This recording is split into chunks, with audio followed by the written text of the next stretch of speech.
Faly miarabantsika tsirairay avy indray tratra ity alarobia maraina fa 10 volana septambra ity misotro an'Andriamanitra isika fa mbola mena izao maray mba vao izao indray afahantsika mandray ny teniny alohan'ny hidirantsika ny amin'izany anefa dia hivavakisika.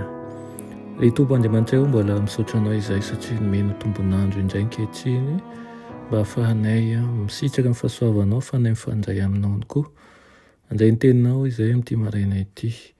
Ometezenao ampifantoka ny fisainanay ho amin'izany ary ihany koa ny ahafahanay mampandefitra ny fahaizanay ka ahatsiaro fa mila mifandray aminao amin'ny fahafenony tokoa izay ary mitombo fahalalana aminao.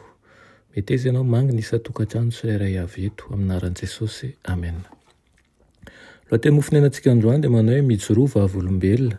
Ilaina amin'ny Timoty 2:4-7 manao hoe kanefa ny Tompo nitsangana teo anilako ka nampahery ahy mba ho tanterana tokoa amin'ny ataoka ny fitoriany teny ary mba ho renjentilisa rehetra izany. Amen.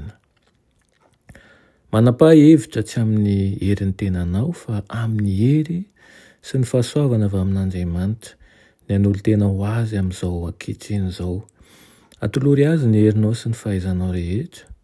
Rehefa izay dia hanaraka an'ilay Jesosy izay tia sy mpamonjy anao ianao rehefa mibaiko anao izy. Ary tsy hanontany akory ary ianao hoe ankaiza na hoe inona no valosoa azonao. Ahafinaritra anao ny mankatoa ny teny hoe manaraha. Ny anjaranao dia mitarika ny hafa eo amin'ny fahazavana, amin'ny fahendrena sy ny fahatokiana eo ambanin'ny fiarovan'ilay mpitarika ny an-danitra. Dia mivonoana hanao zavatra ary ny manapa-hevitra hiasa tsy hampisalasalana. Rehefa matiny izao, rehefa milefitra amin'Andriamanitra ianao ka manao ny asany sy mamela ny fahazavana nomenanao amirapiratra amin'ny alalan'ny asa tsara, dia tsy hiasa samirery ianao.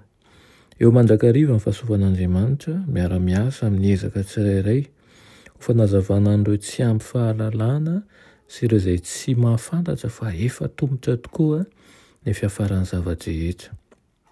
Tsy hanao ny anjara asanao anefa Andriamanitra, mety hamirapiratra toy ny fahazavana kanefa tsy hanovany fonao ny fahasoavana nomenanao raha tsy miainga anao hiara hiasa amin'ny lanitra. Antsoina ianao hitafy ny fiadian'ny Kristianina ka monjy ny laharanao amin'ny asa fanompoan'ny Tompo tahaka ny miaramila mavitrika. Tsy maintsy miara-miasa amin'ny ezaka ataon'ny olombelona ny herin'Andriamanitra mba handresena ny fanongolen'ny fahavalo ny fanahin'ny olona.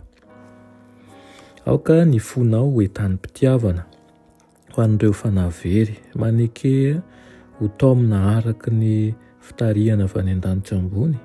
Aza mampalahelo ny fanahy masina amin'ny fangatahan'andro. Aza toerina ny fomba fiasan'Andriamanitra ho fanafana ny fanahy amin'ny fanandevozan'ny fahotana. Nomena asa ny tsirairay araka izay fahaizany avy. Manaova ny tsara indrindra dia eken'Andriamanitra ny ezaka ataonao. Farany, mahonoana tena ary mifahara fa efa tomotra ny andro. Amen. Ry Tompo Andriamanitra eo misaotra anao izay ny amin'izany teninao izany. Ny herin'ny tenanay nefa dia tsy ho vitanay izany fa mangataka aminao mba handrotsaka ny fanahinao masina aminay tsirairay avy eto, mba ahafahanay mifaritra, mba ahafahanay mijoro vavolombelonao tokoa, mba ahafahanay manara-dia anao tsy hampisalasalana. Amin'ny anaran'i Jesosy. Amen.